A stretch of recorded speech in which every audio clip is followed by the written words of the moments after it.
मुंबई के व्यस्त शहर में जासूस राघव शर्मा अपनी तेज बुद्धि और बारीकी से देखने की क्षमता के लिए मशहूर थे। एक बरसाती शाम को उन्हें मिसेस कपूर का एक अजीब फ़ोन आया।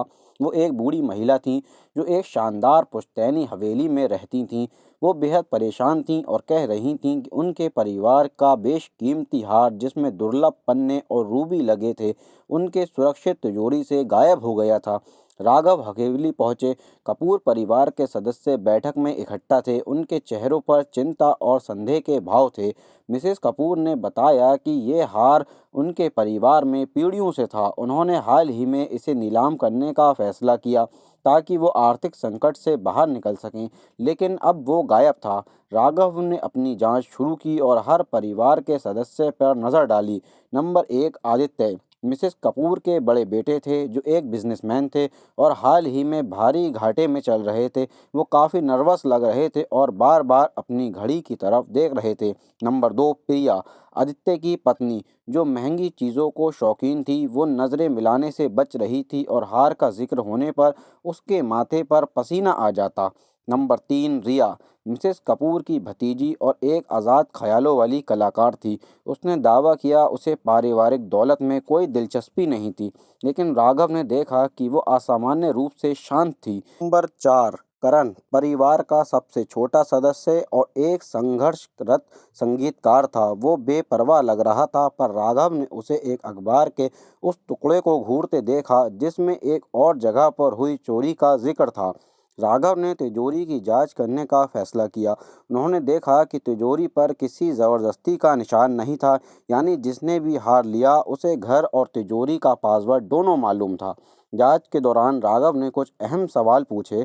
आदित्य, कल रात तुम कहाँ थे? आदित्य ने रुकते हुए जवाब दिया, वो देर रात तक अपने ऑफिस में था। प्रिया, ऐसा क्यों लग रहा है कि तुम इस मामले में बच रही हो? प्रिया ने घबराकर कहा कि वो परिवार की आर्थिक समस्याओं को लेकर परेशान है। करण, तुम इस बारे में इतने बेपरवाह क्यों हो? करण ने हंसते हुए कहा कि उसके लिए उस हार की कोई अहमियत नहीं है। तभी तभी राघव की नज़र फर्श पर पड़े एक हल्के से निशान पर पड़ी, जो एक बड़े फूलदान के नीचे छुपा हुआ था। निशान देखकर लगा कि ये किसी महिला के जूते का हो सकता है। दिलचस्प, राघव ने धीरे से कहा। राघव ने सबको बैठक में इकट्ठा किया और अपनी राय रखी।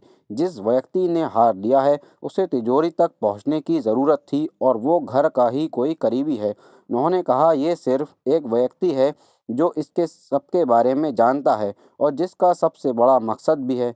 प्रिया ने आश्चर्य से देखा और अपनी बेगुनाही जताई, लेकिन राघव ने सबूतों को सामने रखा।